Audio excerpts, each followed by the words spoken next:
Kad pričamo o Kozari, o stradanju dece, tu se stvarno govori o deci mlađoj od 15 godina. Stradalo je do sada evidentirano imenom i prezimenom sa područja Kozare od 41. do 45. više od 13.000 djece. Ko je bio ustaša? Ustaše su nažalost bili u velikom broju domaći ljudi, dakle muslimani, Hrvati, poneki Čeh, poneki Ukrajinac. U dokumentima njemačkim i hrvatskim nemamo spomen četnika u ofenzivi. Vidi, on hoće da kaže da su sve Srbi, a to su u stvari jugoslovenski partizani. Oko 20.000 ustanika svih na području Bosanske krajine, nešto manje od 100 nisu bili iz reda srpskog stanovništva.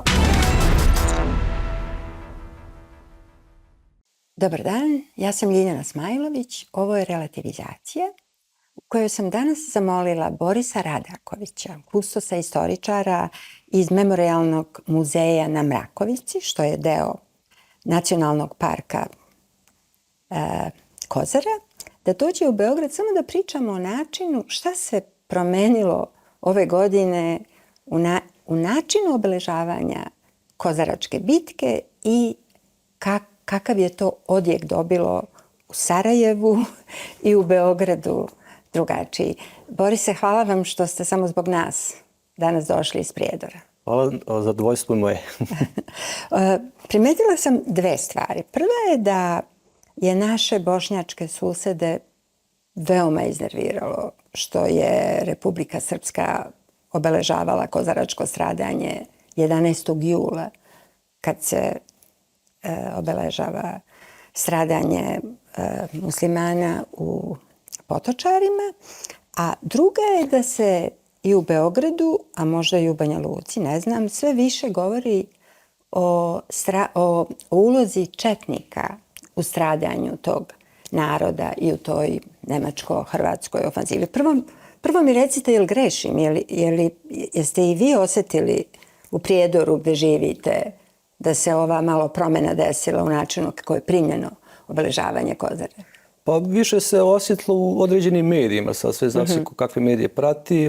Ja igrom slučaja i svojim poslom pratim određene medije. Dalo se nešto od toga primijetiti, što kažete, bilo je negodovanje oko izbora datuma obilježavanja Kozarske ofanzive. Znate kako je došlo do toga i da ove godine se poklopi sa 11. julom? Mi, pošto to se održava u memorijalnoj zoni u Nacionalnom parku Kozara, mi smo svake godine domaćini, međutim, Vlada Republike Srpske i vladne institucije organizuju obilježavanje, znaš kako se naziva bitke, dan bitke na Kozari. To se uglavnom do sada obilježavalo ili 4. jula ili oko 4. jula. To je ostalo još nam iz neki vikend koji je blizu 4. jula. Tako. Ranije je to bilo 4. jula, mislim, prije rata, a sad u zadnje vrijeme, dakle, u novo nastalo vrijeme, tako da kažemo, zadnjih 20 godina jače, obilježavalo se oko 4. jula, pa sad vikend bliže... Kad padne. Tako je, bliže 4. jula. Ali ove godine? Ove godine je to pomjereno na 11. juli. Ja pretpostavljam, 4. jula smo imali obilježavanje stradanja Srba Podrinja, na području Podrinja u Bratuncu. Pretpostavljam da je zbog toga pomjereno na... Pa je te subote bilo u Bratuncu, a naredne subote... Tako je. Ja pretpostavljam da je to zbog toga urađeno, međutim onda naravno... Ali Bošnjaci su to isprotumačili kao provokaciju. Da. Ja prvo ne mogu to da razumijem iz prostog razloga. Ne može provokacija biti obilježavanje žrtava. Dakle, nikakva to ne može biti provokacija. Ja sam vidio i u naslovima nekim medijskim u Brčkom da je bilo dosta polemike zašto u distriktu Brčko odabran da 11. bude dan žalosti povodom i Srebrenice i Drugog svjetskog rata, odnosno stradanja Srba u Drugom svjetskom ratu i stradanja naravno u proteklom ratu u Podrinju. Mislim da je uzeti 11. ili sad 4. sad nemojte mi držati za riječ, za područje Brčkog. I digle su se neke bošnjačke organizacije smatrajući da ne mogu se žrtve poistovjećavati, da se ne može jedan dan uzeti za sve žrtve i tako, a sa druge strane, ako... A kako se vama to čini kao istoričaru? Pa meni se to, više manje, to je oko obilježavanja datuma, to opet rade određene institucije koje vodi računa o tome. Jedino što smatram opet da obilježavanje žrtava ne može biti uvreda i druga stvar, ako već, to pogotovo one snage koje navodno rade na jedinstvu Bosne i Hercegovine, pa valjda bi jedan datum trebao da pomiri ako već gledamo sve narode. Sa te strane to može biti sasvim, dakle, opravdano i za jedne i za druge i za treće. Međutim, kao da ima neodređena strana koja se trudi da te podjele održi. Dakle, što se tiče Srba u Bosni i Hercegovini, u Republici Srpskoj, mislim da opet smo mi, tako da kažemo, najviše skloni kompromisima. Inače smo bili skloni kompromisima i obje Jugoslavije. Naravno, i sad smo dosta skloni kompromisima. Govorite o Srbima u Bosanskoj krajini? Ili o Srbima inače? Inače, u Srbima, ali pogotovo za Bosnu i Hercegovinu, kad govorimo o Bosni i Hercegovini, ovim datumima. Kao što sam rekao, jedan datum, dakle, obilježavanja jednih i drugih žrtava može da poveže na kraju krajeva dvije zajednice u Bosni i Hercegovini. Sad ova strana koja se zalaže za jedinstvenu Bosnu i Hercegovinu, smatra da srpska strana u Bosni i Hercegovini radi na razgradnji države, buni se protiv tog jednog datuma. Ja to tako vidim. Zašto bi se bunila, mislim? Da. Pa, znate, o čemu sam ja razmišljala zašto bi se bunila? Ne dajem im za pravo što se bune i naravno da se slažem sa vama da odavanje pošte žrtvama ne može da bude doživljeno kao uvreda za bilo koga. Ali kad bismo oni to doživljavaju kao uvredu, kao da to rangira niže Potočare i Srebrenicu. Ali zapravo je kontrast između tih žrtava prilično upadljiv. Evo, ispravite me ako budem grešila, ali na Kozari je stradalo dece. I sad, znate, kod nas u Srbiji u posljednje 2 godine često se koristi izraz naša deca za studente koji protestuju. Ali kad pričamo o Kozari, o stradanju dece, tu se stvarno govori o deci mlađoj od 15 godina. I tu je, koliko znam, pobijeno na Kozari ili posle u logorima dečijim u Nezavisnoj državi Hrvatskoj pobijeno. Koliko su vaše, posljednja cifra koju sam ja čitala je bila 11.000 dece. Koliko su vaše, vi najviše radite Mi imamo, nas 3 kustosa u Memorijalnom muzeju, između ostalog radimo i prikupljanje podataka o stradalim civilima i partizanima i mi smo uzeli od dana rođenja do 15. godine starosti taj period stradale do sada evidentirano imenom i prezimenom sa područja Kozare od 41. do 45. Više od 13.000 djece, dakle, sa tog kozarskog područja. Dobro, a to je do 45. A za vreme ofanzive na Kozaru? Za vreme ofanzive na Kozari nije toliko stradalo civila u samoj ofanzivi. Nego ovi koji su posle u Jasenovac. Većina civila strada u logorima i na nekim stratištima već od 41. od Ilindanskih pokolja i neki od oktobra 42. u selima oko Prijedora, Veliko i Malo Palančište i tako dalje. Dakle, ne možemo mi to uzeti da je to na jednom mjestu jedan datum. To je od 41. do 45. je preko 13.000 djece sa kozarskog područja izgubilo život. Naravno, preko 90% čine srpska djeca, zatim iza njih idu romska djeca i onda ostali, dakle, naroda. Jeli? Ali treba tu, naravno, praviti određenu ogradu samo kod načina stradanja, odnosno kao definicije stradalnika. Srbi, Jevreji i Romi, civili koji stradaju u Drugom svjetskom ratu, pa i djeca, su žrtve genocida nad njima, a na ostali civili, dakle iz ostalih naroda, hrvatskog, muslimanskog, tadašnjeg muslimanskog, ukrajinskog, češkog i tako dalje, su ratne žrtve. Dakle, ovo su žrtve genocida, dakle ova 3 naroda su u NDH bili predodređeni za istrebljenje, a ovi narodi, dakle, bili su, tako da kažemo, legitimni u toj državi i oni su, i nad njima je počinjen određen broj zločina, i oni se vode kao žrtve rata, civilne žrtve rata. A ova 3 naroda su ipak dio sistemskog planskog plana istrebljenja tih naroda. I to je po načinu na koji mi razumemo genocid, istrebljenje naroda, deca, žene, sve. Dakle, sve. Reproduktivni dio stanovništva da se uništi.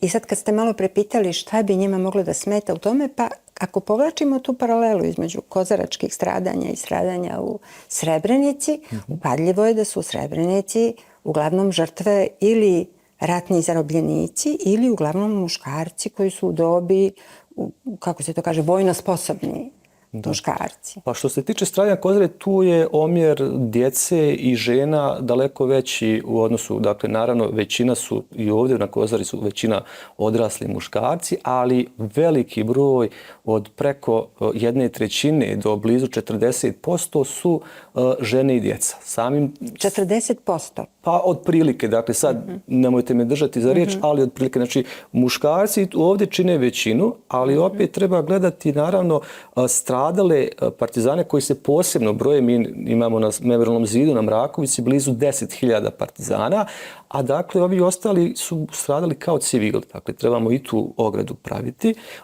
Među tim civilima otprilike bar ima 40% žena i djece. U velikom, evo kad smo kod Kozare, otprilike blizu trećina ukupnih civilnih žrtava Kozare su djeca do 15. godine starosti. To je ogroman postotak. Tako da samo to govori u prilog, iako stradanje civila na Kozari i inače stradanje srpskog naroda NDH, ja koliko znam, ni na jednom sudu nije presuđeno da je to bio genocid. Dakle, mi u historiografiji imamo, dakle, po svim tim, tako kažemo, osobinama šta čini nešto genocid. Dobro, ni taj akt nije ustanovljen do 1947. Da, ali mi u bivšoj nam državi niko nije osuđen za genocid na Srbe, na primjer, u Jugoslaviji drugo i tako dalje i tako dalje. Ali omjer stradanja i na kraju kraja ono što je najvažnije, dokazan plan da se jedna populacija istrebe, to je na primjeru NDH zaista dokazivo da su oni imali u planu da istrebe u prvom redu Srbe, Jevreje i Rome, dakle dokaziva je namjera o istrebljenju, odnosno to je genocid. A možete li samo malo da mi uporedite Prijedor u kom sad živite, taj etnički sastav 1941. kad počinje genocid i 1992. Kakav je bio sastav? Pa što se tiče, mi smo imali zadnji popis 1931. godine i imali smo 39. na 40. procjenu te kraljevske komisije, dakle o broju stanovnika. Prijedor je imao nešto, ja mislim, oko 65.000 stanovnika, od toga bilo je muslimana, današnjih Bošnjaka, oko 18.000, bilo je oko 5-6.000 Hrvata, nešto malo Ukrajinaca, Čeha i ostalo su, dakle, apsolutna većina činilo je srpsko stanovništvo. Na popisu 1991. godine tadašnji muslimani sa velikom M bili su u blagoj većini, s tim da je u Prijedoru bilo mnogo Jugoslovena, tu se smatra da je dosta Srba se izjasnilo kao Jugosloveni, ali bez obzira ako gledamo popis, dakle, ako priznamo Jugoslovene kao naciju, muslimani su u opštoj populaciji činili blagu većinu, međutim, ono što je zanimljivo, srpska nacija je bila starija, pa su oni imali nešto brojniju populaciju sa pravom glasa. A tako da su na izborima Srbi ispadali... Pa ispadali su nešto malo brojniji, ali su na izborima bili podijeljeni između reformista i SDS-a i onda je to se izgubila ta prednost. Da, i SDA je što su imali više birača. Tako je, više birača. A dok su, dakle, odnosno muslimani sa velikom M, u odnosu na muslimane sa malom M iz 40. godina, povećali su otprilike 3 puta, dok se srpsko stanovništvo nekih 50%, za pola. Znači Srba ima upola manje nego što ih je bilo 1941. Ne baš upola, ali manje. Ili su stvari broj otprilike sličan 1941. i 1991. To je, dakle, neka razlika od 60 godina da nije bilo promjene. A muslimani se povećavaju 3 puta. Ali je dramatična promjena etničkog sastava. Da li to demografi pripisuju genocidu ili? Između ostalog, genocid je mnogo uticao na, naravno, smanjenje. Jer ako uzmemo da je sa područja Prijedora preko 1000 djece srpske stradalo, ovo što sam rekla, od dana rođenja do godine starosti, da je mnogo stradalo i onih omladinaca od 16, 17, 18 godina. Inače, prema nekim procjenama, od ukupnog broja stradalih partizana Kozare, dakle 9921 koji se nalazi na spomeniku, negdje su procjene da je prosječna starost njih 26 godina. Dakle, mladi ljudi su stradali, mlade žene su stradale. Recite mi, samo da vas pitam za taj memorijalni zid sa imenima tih partizana, skoro 10.000. Blizu 10.000. Je li tačno da tu piše, da je tu pisalo, ne piše više, ali... Za socijalizam i to je taj spomenik na kojem je pisalo da su to ljudi koji su poginuli za slobodu i socijalizam. I sad piše, samo slabije se vidi, pošto je već spomenik je i za malo obnove, što bi se rekli. A niste obnavljali ta slova? Da, pa zato trebaju neka veća sredstva. Mi kao institucija nemamo dovoljno sredstava, tako da to treba ipak neko jači da pogura, što bi se reklo, čitavu zonu, ne samo zid. Ali ne samo na zidu, nego inače i kad čitamo propagandni materijal od, dakle, 72. kada je svečano otvoren spomenik, 73. muzej, uvijek se navodilo to da su stradali za socijalizam, revoluciju ili za bratstvo i jedinstvo. Ti seljaci, ja se volim šaliti kad držim istorijski čas, pa kad uđemo u neku diskusiju sa nekom grupom koja želi više nešto da sazna, pa bude nekih i pitanja, običan seljak na Kozari, 41. kada počinje ustanak, je uglavnom nepismen ili polupismen seljak. Živi uglavnom od onoga što zasadi, što ubere, što usječe u šumi i tako dalje. Dakle, jednim skromnim životom. Ima 5, 6, 7 djece i tako dalje. On nije čitao, niti mogu čitati ni Engelsa, ni Marksa, ni neke domaće autore, revolucionare, socijaliste, šta god, ni demokrate, znači ništa. I on nije ni znao ni šta je revolucija, ni šta je socijalizam. Bilo je članova partizanskog pokreta koji pred ustanak ulaze u partiju i kasnije u svojim zapisanim sjećanjima nakon 45. su bilježili ovako, sad njima je došao neko iz partije i oni su razgovarali i kaže, on tako govori za sebe, ja nisam znao ni šta je socijalizam, ni šta je neka druga ideologija, ali te ideje koje mi je taj saopštio i što sam čitao su mi bile bliske. Znači, to je bila ideja o ravnopravnosti, o razvitku, o obrazovanju, o podjeli resursa, o otimanju, mislim pod navodnicima, od otimanju bogati, odnosno od stavljanja svih resursa države na blagodet stanovništvu. I to je običnog nepismenog ili polupismenog seljaka privlačilo toj ideji.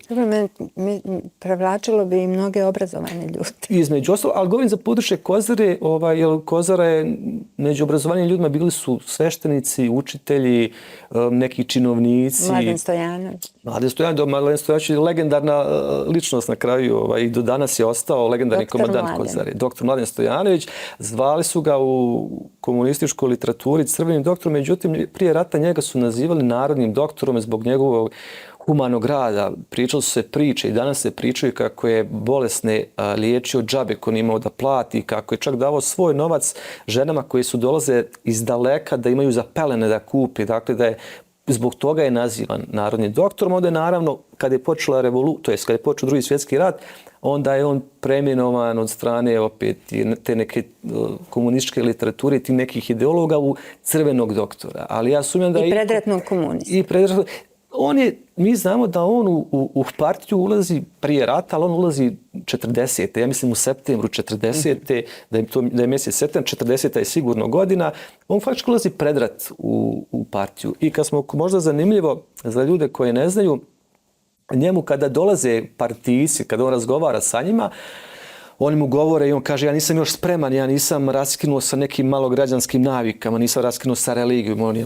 Njegov otac je sveštenik poznati iz Prijedora, ostavio je neke zapise etnografske o Prijedoru i Kozari i njegov deda je sveštenik, dakle dolazi iz svešteničke porodice, ali ovi njemu kažu, ne, mi ćemo tebe primiti, ti nama trebaš, ti ćeš postepeno se graditi u komunizmu i bit ćeš dobar komunista, dakle za tebe ima vremena. I on je to čak 2 puta spominjao njima i on je bukvalno, da li je pretjerano reći, uvučen u partiju, ali partija je njega trebala zbog njegove popularnosti. Iako je on govorio da nije raskrstio s nekim stvarima, međutim, postepeno on ulazi u komunističku ideju malo dublje i definitivno kada dolazi do podjele ustanika od 42. na partizani i četnike, doktor Mladen je definitivno komunista u punom tom. Da. Sad kad ste već pomenuli podjelu ustanika na partizane i četnike. Prvo, vaša porodica je li četnička, partizanska? Da. Što se tiče moje porodice, pošto veći dio moje porodice je iz Podvidača, iz Grmeča, oni su uglavnom moje prađedovi su stradali kao civili. Jedan od njih je stradao kod Crnog jezera gdje je bio onaj spomenik Crna ruka, doveden je tu ubijene sa nekim drugim rudarima. Drugi je stradao na drugi način tim pokoljem. Dakle, oni nisu imali ni prilike da se bore. Ostalo su žene i djeca, ali je u tom selu pošto je bilo više Radakovića na Podvidači, u kući Radakovića u jednoj, dakle od rođaka je bila partizanska bolnica jedno vrijeme, jer definitivno smo mi sa tog kraja koji je bio organizovan u partizanske redove. Naravno, ne od početka. Treba istaći da kada počinje ustanak, dakle krajem jula, dakle kako se širi od 27. jula od Drvara pa ide prema Kozari i Grmeču, u početku se ustanici nazivaju gerilcima, gerilskim odredima. Ponegdje negdje i četnicima, čak Đuro Pucar Stari u jednom dokumentu ustanika naziva četnicima. Još se to, jer komunisti su bili malobrojni i još nisu uspjeli da stave, aj tako da kažem, ustanak pod svoju kontrolu. Da utvrdimo, a to sam vidjela i u načinu na koji vi pišete svoje istorijske radove, znači vi nemate neke snažne predrasude ni u korist partizana ni u korist četnika. A ja ne bi smio, ne samo zbog svog porodičnog nasljeđa da ima i svoje struke, naravno. Nego svoje struke. Ja kao istoričar, za istoričara ne smije da bude predrasude, ne smije da bude pitanja koji se ne smiju dirati. Tako da ja apsolutno imam razumijevanja za kolege koji se bave bilo kojim pitanjem, za kolege koji se bave pitanjem zločina srpskih ustanika 41. pa četnika, pa partizana. Apsolutno nema nedodirljivih pitanja, ali molim lijepo, i mi imamo pravo da se bavimo pitanjima ko je to bio ustaša 41. 42. Da li je to neko ko je došao iz zapadne Hercegovine ili to možda prvi komšija i tako dalje i tako dalje. Dakle, istorija je tu da osvijetli sva pitanja za koja ima dovoljno izvorne građe i dovoljno ljudi koji se bave. Sad ćemo da nastavimo sa partizanima i četnicima, ali mi prvo recite ko je bio ustaša? Pa ustaše su nažalost bili u velikom broju domaći ljudi, dakle muslimani, Hrvati, poneki Čeh, poneki Ukrajinac.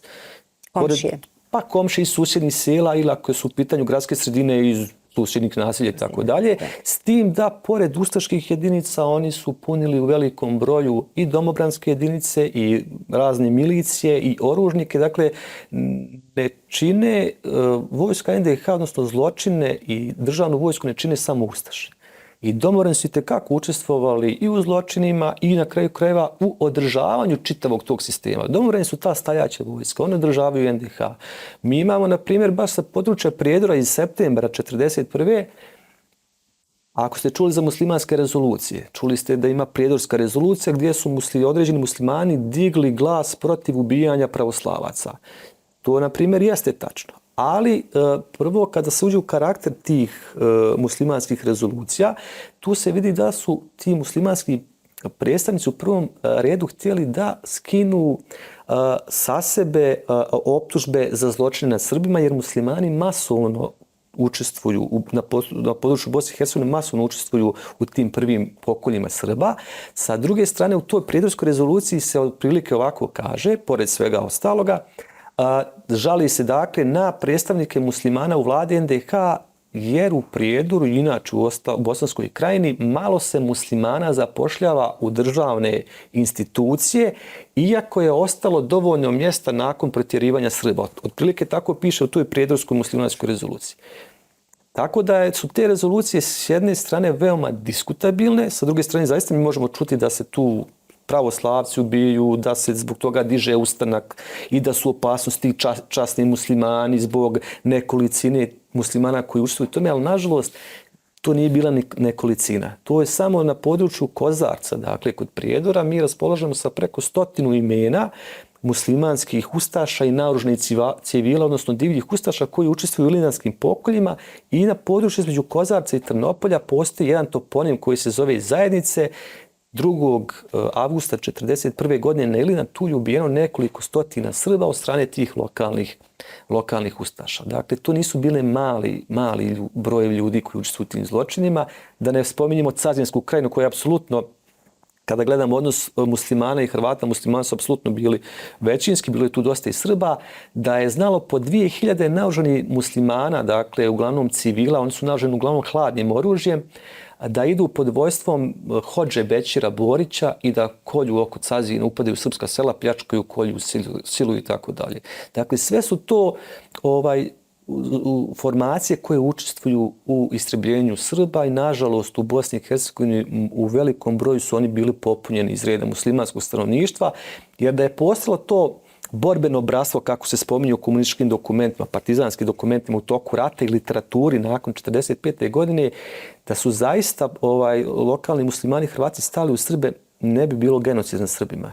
ili bar da su muslimani koji su nakon poslije Srba u Bosanskoj krajini bili drugi po broju, Srbi muslimani bi mogli da spriječe bilo kojeg ustašu da napravi ono što je napravljeno. Nažalost, veliki broj muslimana, ne svi, znači ne možemo generalizovati naravno, bilo je muslimana od prvog dana i među srpskim ustanicima. Bilo je muslimana poput Poderaca. Tako je, bilo je poput nekih ljudi koje ja cijenim su istorijske te distance, kao što je Osman Karabegović, kao što su neki drugi ljudi, kao što je, na primjer, Osman Karabegović je bio komunista predratnik. Bio je komunista. Da. Ali Pozderci nisu predratni komunisti, ili jesu? Ali ulaze u toku, naravno, da. Na primjer, Huska Miljković je bio predratni komunista, pa mu to nije smetlo da izađe iz partizana, osnuje svoju Huskinu vojsku, pa da čini čuda, pa da opet prelazi u partizane. I to zverska ubistva. Ili njegove jedinice, ili je u svoje redove primao ljude koji su već ranije učestvovali u nekim pokoljima. Da, bilo je i toga. Da. A kada smo kod, na primjer, Hasan Hušidić iz Kozarca, dakle, iako je većina njegovih sunarodnika bila na strani NDH, on je 12. juna, dakle, to je već počela ofanziva 1942. godine, da ne bi pao u ruke ustašama i Njemcima, ubio sebi svoju porodicu. To je, na primjer, jedan častan primjer, iako se u nekim dokumentima vidi da se on osjećao Srbinom muslimanom. Da. I sad, kako se zvala ofanziva? U njemačkim i hrvatskim dokumentima, u medijima NDH, pri svega ovim pisanim, ona se naziva Njemačko-hrvatska ofanziva na Kozaru. I mi sad kad pričamo o tome, mi imamo bunu jednog dijela ljudi i iz struke i ljudi koji su, aj tako da kažemo, njeguju te lijeve antifašističke tradicije, odnosno partizansku borbu, da kažu, ne možemo reći Njemačko-Hrvatska, nisu svi Hrvati i Njemci učestvovali na strani NDH. Naravno da nisu, ali od 30.000 boraca NDH i njemačkog Wehrmachta koji učestvuju, dakle, u ofanzivi, dakle 19.000 su bili iz reda hrvatskih vojnih formacija, ustaša i domobrana, od tih 19.000 to su sve Hrvati muslimani. Sa druge strane, na Kozari, pored od 3.500 partizana koliko ih je bilo, nekoliko desetina nisu bili Srbi. Znači, bili su Hrvati, muslimani, Jevreji. Samo nekoliko desetina. Nekoliko desetina. Da. Dakle, jedno to. Druga stvar, u dokumentima se tako naziva ta ofanziva. Zašto mi da budemo politički korektni u 21. vijeku, da se ne bi neko uvrijedio kada je ta ofanziva na kraju krajeva tako nazivana? Da, to je zvaničan naziv. I prema nekim i stranim autorima koji nisu previše naklonjeni srpskoj strani, možemo čitati da u toku Drugog svjetskog rata, veći dio rata, da su muslimani, naravno i Hrvati, doživljavali partizane kao srpsku vojsku. I to je razumljivo ako vidimo sastav u prve 3 godine tih partizanskih jedinica, prije svega na području današnje Bosne i Hercegovine, gdje apsolutno većina su iz reda srpskog stanovništva. I sad mi recite, vidjela sam, i tako sam i došla do vas, što sam vidjela da ste se vi bavili ulogom četnika u Kozaračkoj bitci. Navodnoj ulozi. Dobro, navodnoj. I da ste se time temeljito bavili i da ste napisali dug i vrlo detaljan rad o tome. Pa sam htjela da mi vi pomognete da shvatim zašto je počeo taj, čini mi se, više nego pre, a možda i više nego u vreme komunizma. Neobično mi je što se insistira na ulozi četnika u istrebljenju. Kozara je bila jedna od većih operacija etničkog čišćenja u Drugom svjetskom ratu, barem kod nas, je li tako? Jeste. Jel se meni to čini ili je neki sad odjednom naglašeni pokušaj da se i četnici učine krivim za stradanje? Ko više prati, nije to od juče, nije to samo ove godine. Naravno, ja sam primijetio ove godine možda malo više tekstova sa raznih strana, i u Federaciji, i Bogam u Srbiji, i tako, i u Republici Srpskoj, i tako. Nakon 1945. To je uvijek spominjeno da su četnici učestvovali u ofanzivi na Kozaru. Dakle, to je bilo nešto što se podrazumijevalo, možda, i zbog toga se možda nije iscalo, ali kad su neka obilježavanja, uvijek se napominjalo, učestvovali su ti, i uz pomoć četnika Rade Radića, Uroša Drenovića, Vukašina Mačetića. Jesu to ljudi koji su inače optuženi za ubistvo Mladena Stojanovića? Rade Radić je optužen i između ostalog i zbog toga osuđen i likvidiran nakon rata zbog odgovornosti za ubistvo. Doktora Mladena Stojanovića. Da, iako sam prije rata znao, dobro poznavao i sa njegovom porodicom i sa njim. Na kraju krajeva, Radivoj Radić je prijeratni komunista i imao je duži staž u komunističkoj partiji, odnosno primljen je prije u partiju nego Mladen Stojanović. Pa je nakon jedne ofanzive, to jest napada na Kotor Varoš, njegov sin je ubijen, a došlo do neke izdaje jer su domobrani koji su bili u Kotor Varošu valjda trebali da puste partizane, do toga nije došlo, oni su uhvaćeni na jednu ledinu, bio je snijeg i došlo je do borbe gdje su partizani puno stradali su u velikom broju i između ostalog sin Rade Rajić je poginuo tu i Rade Rajić nakon toga prekida s partizanima i prelazi, ja tako da kažemo, na čečku stranu, iako treba znati da su to prvi mjeseci 1942. godine. Nigde još nije ni komunistička partija, niti oficiri ili sveštenici nisu uspjeli da vežu apsolutno narod za sebe, odnosno za partizane ili za četnike, tako da je to čisto bilo gibanje ustanika na koju će stranu. Na tom području oko Čelinca taj događaj između ostalog je doveo do toga da ti ustanici se svrstaju na čečku stranu. Tako da ne možemo reći da je to bio neki puč, kako se navodi u staroj literaturi. Jednostavno, bilo je gibanje među ustaničkom masom koja je vagala na koju će stranu i iz raznih razloga prelaze su u jedne ili druge formacije. Upotrebili ste tu formulaciju u staroj literaturi. Šta vi sada, kad gledate, evo biste mi rekli da sad vas ne obavezuje ideologija komunistička. Šta sad kad gledate neopterećeni pripadanjem nekom niti lojalnošću nekom od pokreta, šta zamerate toj staroj literaturi, kako ste je nazvali u vreme socijalizma? Kad je Kozaračka bitka u pitanju. Pa ne samo kad je Kozaračka bitka i kad je čitav Drugi svjetski rat, zamjeram što se nastojalo doći do balansa ako su Hrvati imali ustaše, Srbi su imali četnike. A pored ustaše i četnike jednostavno je nenormalno. I to su i istoričari vodili računa.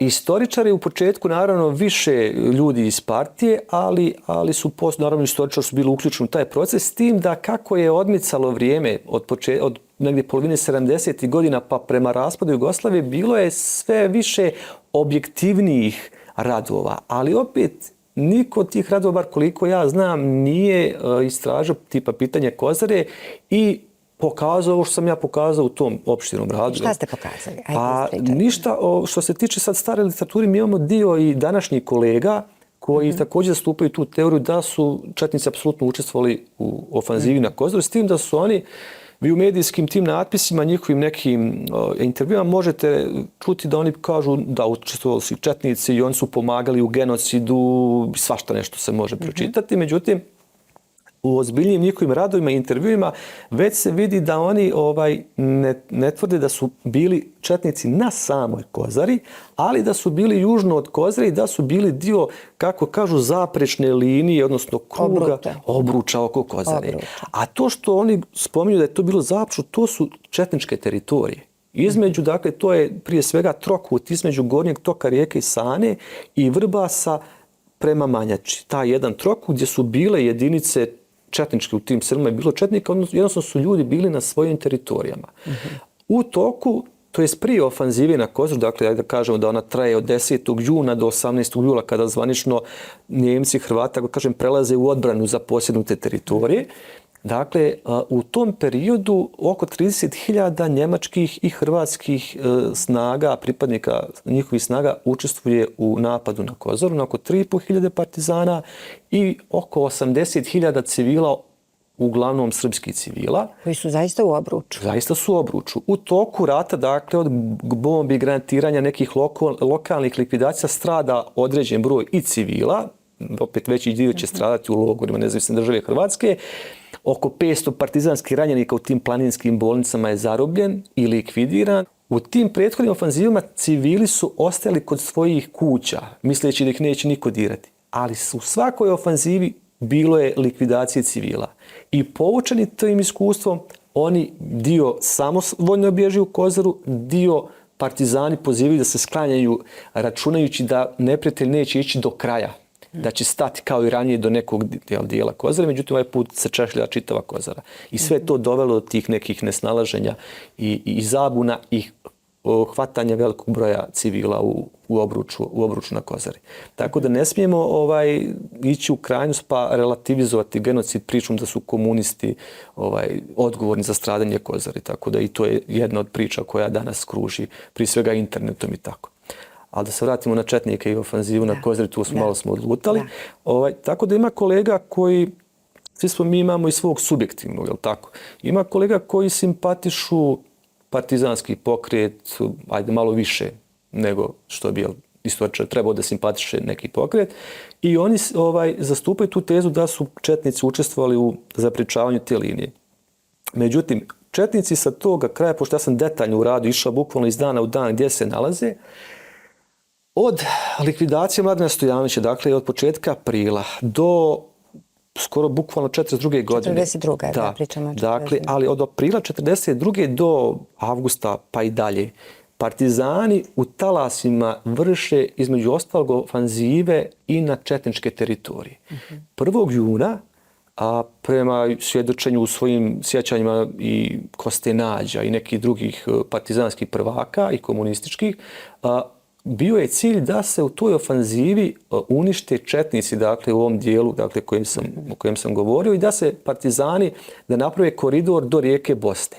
I bukvalno od 1. do 18. juna partizani Kozare, Grmeča i nekih oko Drvara, Glamoča učestvuju u ofanzivi na četničku teritoriju, pokušavajući da na tom području unište četnike. U tome, dok se to dešava, polako se neprijateljske snage okupljaju i počinje 10. juna ofanziva na Kozaru.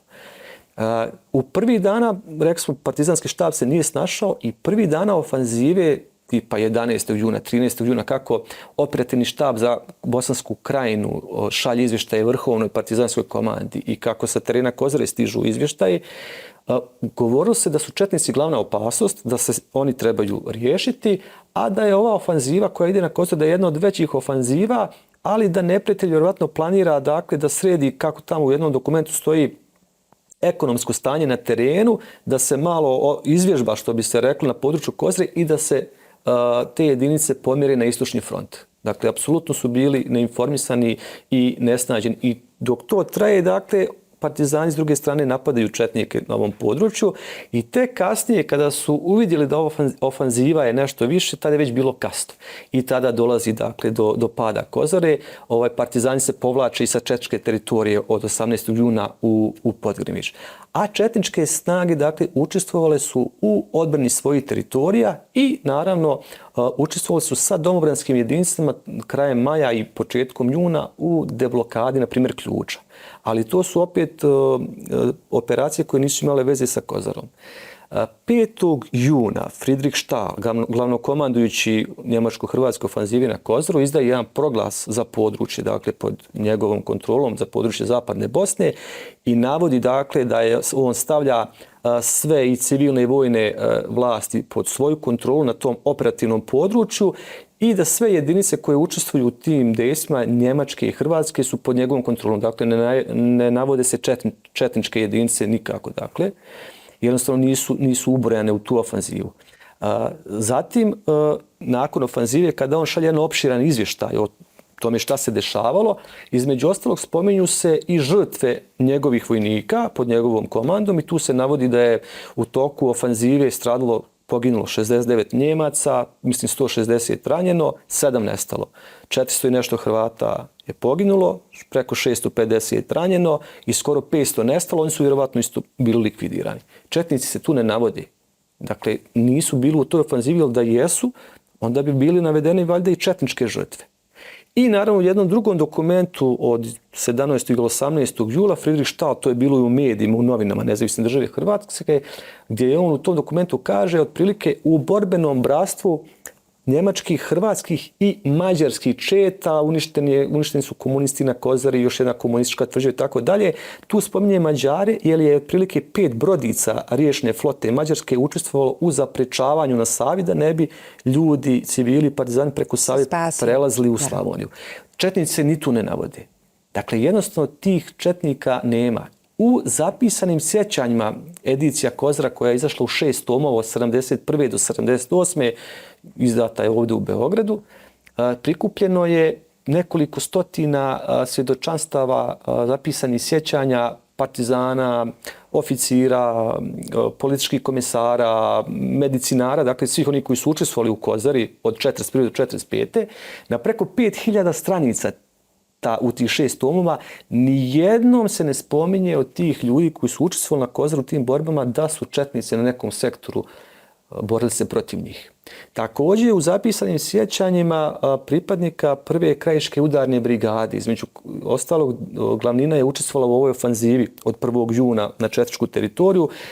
Prema svjedočenju njihovog komisara, ona je zbog toga i formirana u prvom redu da se obračuna sa četnicima, ali jedna četa te brigade je učestvovala u borbi na području oko Piskavice i Ivanjske kada su njemačke i hrvatske kolone krenule od Banja Luke i tu je došlo do jedne tenkovske borbe gdje su partizani strašno nastradali dakle, od tih tenkova. Ni u tim svjedočenjima se ne spominju četnici da su išli od Banja Luke, a da su bili na tom odatle su jedino i mogli da djeluju, ni tu se ne spominju. Dakle, nemamo, u izjavama svjedoka nemamo spomen četnika, u dokumentima njemačkim i hrvatskim nemamo spomen četnika u ofanzivi.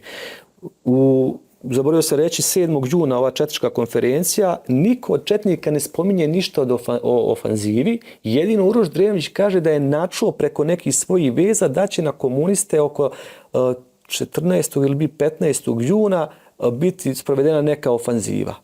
Niko od njih ne spominje da će neko od njih učestvovati. Na kraju krajeva ofanziva je krenula 10. juna. Dakle, imao je pogrešne i te informacije. U toku tih borbi, kada se šalje, to jest nakon 18. jula, da li 22. ili 25. šalje se Rade Radić, šalje glavni četnički štab za bosanske četnike, šalje jedno pismo uz propagandni materijal svim četničkim komandantima. Pored tog pisma šalje se propagandni materijal i jedan od tih je letak ko je kriv za stradanje Srba na Kozari. Ja sam našao u dokumentima spomen tog letka, nisam pronašao taj letak, ali se da pretpostaviti da četnici sebe ne vide kao krivce. Za pretpostaviti je da vide Njemce i Hrvate i eventualno možda komuniste koje su oni smatrali za ljude koji su izazivali bespotrebna ofanzivna dejstva i kada ne treba protiv Hrvata i Njemaca. I još jedna stvar, kada smo kod toga, od druge polovine jula pa tokom mjeseca avgusta i Rade Radić i Uroš Drenović i Vukašin Marčetić pišu pisma ovim partizanskim komandantima, između ostalog i Kosti Nađu, gdje se traži od njih da prestanu neprijateljstva, da zbog srpskog jedinstva i spašavanja Srba treba da se vode zajedničke neke akcije. Naravno, četnici nisu raspoloženi da sad kažu da je još rano, još je neprijatelj jak da uđu u otvoren sukob, ali da svako na svoj način vodi svoju borbu i da dođe do izmirenja, jer kako se tamo stoji, nisu četnici počeli bratoubilački rat, nego pojedini komandanti među partizanima. I čak Rade Radić piše Vukašinu Marčetiću u tom jednom pismu da treba napraviti jednu delegaciju gdje bi otišla u toj delegaciji, bila bi 3 četnika i 2 civila seljaka, da odu u komandi partizanskoj na Kozaru i da traže to. Sad, sigurno da to ne bi radili da su učestvovali u ofanzivi. I partizani to odbijaju, komanda to apsolutno partizanska odbija bilo kakav razgovor sa tim preko tih pisama. Čak se kaže, Kosta Nađo i neki drugi izvještavaju niže komandno rukovodstvo partizansko koje je već vodilo neke pregovore sa četnicima i došlo do komešanja vojnika među partizanima, običnih partizana.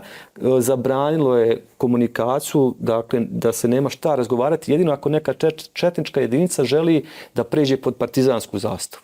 Jedino tako. Da. Po vama znači nema osnova u istorijskim zapisima za ove tvrdnje prilično ekstravagantne kako su četnici, zapravo vidi se na Kozari, učestvovali u genocidu nad Srbima i nad Romima i nad Jevrejima. Ovo sam vam sad citirala, jedan neobičan tekst objavljen u Beogradskom opozicionom listu Danas. Dobro. Pod naslovom Bitka na Kozari je neuporedivo značajnija od Kosovske bitke. Neću tražiti od vas da u tu analizu... Ja sam to već kod sebe na Twitteru nešto komentarisao, ali sam se doticao ovoga poređenja 2 bitke. Znači, to je razlika 6-7 vijekova, dakle to je jednostavno neuporedivo sa istorijske strane. I smatrate da je politikanski? Jeste, politikanski. Dakle, da ne ulazim u dublju politiku, ali porediti. I čak stavo navodi da je Kosovo u suštini nešto što širi mržnju, taj kosovski. Kosovo ja doživljavam kao predanje. Da je to, da na kosovskom mitu Srbi uče da mrze druge narode. Da, toga sam se dotakao i na svom Twitteru i kačili smo nešto i ispred Memorialnog muzeja. Ne samo da se to ne može porediti, nego kosovsko predanje je bilo živo 41. na Kozari. Da. Komunisti su imali u svojim sjećanjima, između ostalog Žarko Zgonjanin, po kome nosi naziv kasarna vojna u Prijedoru, znači jedan od istaknutih komandanata, je u svojim zapisanim sjećanjima zapisao da su neki ljudi govorili kako se vraća Kosovo, dolazi novo Kosovo i na onom Kosovu je neko preživio, možda će i na ovom, ali ako ne preživi, bar će se pružiti otpor. Dakle, kad se pravi ova lažna antagonizam između Kosovske bitke i Kozaračke bitke, vi meni govorite da su partizani i taj narod u zbegovima zapravo bio inspirisan ti kosovskim mitom. Da. Pa Krajina je ustaničko jezgro, jedno od ustaničkih jezgri, dakle, srpskog naroda. Svakako da je kosovsko predanje i predanje buna protiv Turaka, Pecina buna, zapisano je da su neki ustanici išli na Pecin grob, da se zaklinju na grobu da će se boriti za slobodu. To su te prve, dakle, ustaničke jedinice. A imamo Skendera Kulenovića koji je u pjesnički opisao Golgotu Kozare, gdje on spominje Obilića. Imamo gdje u pesmi Stojanka majka Knežoporika. Da, spominje se Obilić, spominje se Ilindan, Sveti Ilip, spominje se Osveta. Dakle, spominje se Osveta, možda nije hrišćanski motiv, ali što se tiče, dakle, Kosova je također, on se dotakao Kosova i preko Obilića i preko te borbe za slobodu. I imamo u zapisanim partizanskim dokumentima i svjedočenjima da je običan seljak na Grmeču i širom, dakle, Bosanske Krajine, čak Mladena nazivao našim Obilićem. I čak su pjevane Mladena Stojanovića i čak su pjevane pjesme kako i priče pričane kako Mladen sa Kozare ide na krilatom konju na Grmeč. Ili on, pošto je bio uticajan ustanik, on je išao i na Grmeč i na područje Janja. Kad smo govorili o ovim gibanjima, on je išao i ubjeđivao... Partizansko-četničkim gibanjima. On je ubjeđivao ljude da skidaju kokarde, jer on smatrao, kada je, govorio im otprilike ovako kako je zapisano, kada je bilo časno biti dio te vojske pobjedničke i ja sam nosio kokardu. Kokarda je vojno obilježje kraljeve vojske. Ništa specijalno, ništa novo. Međutim, pošto je ta vojska poražena, mi imamo novu oznaku, nove vojske koja će pobijediti. I onda nakon tih govora često te jedinice skidaju kokarde i stavljaju petokrake. Dakle, tu se još do kraja 41. prvi mjeseci 42. godine. Pored partizanskih odreda postojalo nešto što se zvala dobrovoljačka vojska, koja je bila pod komunističkom partizanskom komandom, ali je tu bila veća ideološka sloboda i postepeno su ti ljudi, aj tako da kažemo, uzimani pod to komunističko rukovodstvo, ali je bilo čak slučajeva negdje oko Livna i Glamoča, čini mi se, i 43. da neki od tih ustanika koji su priznavali partizansku komandu da su neki nosili kokarde. Na Kozari, na primjer, Osman Karabegović pomenuti u januaru 1942. godine isto na jednom savjetovanju političko-vojnom govori bilo je riječ oko simbola partizanski i on je ovako rekao, to je zapisano dakle, u tom zapisniku, srpska trobojka na našim kapama je simbol porobljenog srpstva koje se diglo u borbu za slobodu, a petokraka na trobojci je simbol jedinstva naroda, dakle srpskog i ostalih naroda. To govori Osman Karabegović. Sad ću da vas prekinem jer imamo još samo nekoliko minuta, a hoću da mi sad kažete, možda pre nego što ste vi počeli da radite u ovom spomen kompleksu na Kozari, Milorad Dodik je strahovito antagonizirao sve susede u bivšoj Jugoslaviji ovom rečenicom koju je na Kozari izgovorio. Istorijske činjenice govore da je srpski narod bio taj koji se masovno pridružio antifašističkom bloku, dok su drugi narodi s prostora Jugoslavije to učinili kad su vidjeli kako će se završiti drugi svjetski rat. Sad mi recite, što mislite o ljutnji oni koji su se pravili da to shvataju kao tvrdnju da na Kozari nije bilo partizana, već samo Srba? Jer to je argument koji je pravljen. Vidi, on hoće da kaže da su sve Srbi, a to su u stvari jugoslovenski partizani. Bez da ulazimo u bilo kakvu politiku, na Kozari su bili i partizani i Srbi. Odnosno, Srbi su bili partizani. I to ogromnom većinom. Što se to ponašao kao da je nepristojno reći srpski antifašist? Nepristojno je da se to negira. Jer to su veoma lako dokazane činjenice. Između ostalog, ja sam bukvalno uzeo sam te spiskove partizanske do kraja 1941. godine, išao poimenično i gledao ko je Srbin, ko je musliman, ko je Hrvat. Krajem 1941. oko 900, između 900 i 1000 je partizana naoružanih na Kozari, krajem 41. Dakle, još uvijek nisu narasli na 3500 za vrijeme ofenzive. Od tog broja, čini mi se, ako se ne varam, 33 ili 36 partizana nisu dolazili iz reda srpskog stanovništva, nego iz reda hrvatskog, muslimanskog, jevrejskog, ukrajinskog. Branko Bokan, prvoborac, dugogodišnji direktor muzeja u Bihaću, ima više knjiga napisao. U jednoj svojoj knjizi, izdato je nakon ovog našeg rata posljednjeg, analizirajući dakle sastav ustanika u Bosanskoj krajini u toku 1941. godine, on je prema svojim istraživanjima došao da je od oko 20.000 ustanika svih na području Bosanske krajine nešto manje od 100 nisu bili iz reda srpskog stanovništva, a i ti koji su bili iz reda drugih naroda su bili ili članovi komunističke partije ili članovi SKOJ-a. Nije niko bio iz reda muslimanskog, prije svega i hrvatskog naroda, da je ušao ustanak iz svog antifašizma, iz svog jugoslovenstva i želje da pomogne svojim komšijama. Znači, uglavnom su bili po partijskoj dužnosti. Neki današnji istoričari istražuju još dublje i kažu da ta brojka nije baš tako, da je bilo nešto više muslimana, Hrvata i ostali u partizanima, ali i te brojke kad se saberu i kada se istraže ne čine neku veliku prevagu. Opet su Srbi faktički 1941. oko bar 98% u tim ustaničkim jedinicama. Ali što je to problem? Mislim, sad vas pitam zato što živite u Bosni i Hercegovini. Može li se to savladati? Je to sad nepremostiva neka prepreka? Da kažemo dobro. Da.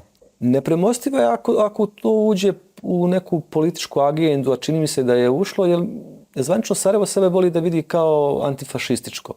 Spominje se Bosna i Hercegovina kao teritorija u bivšoj Jugoslaviji gdje je vođeno najviše neprijateljskih ofanziva, gdje je bilo najviše velikih bitaka, žrtava i tako dalje.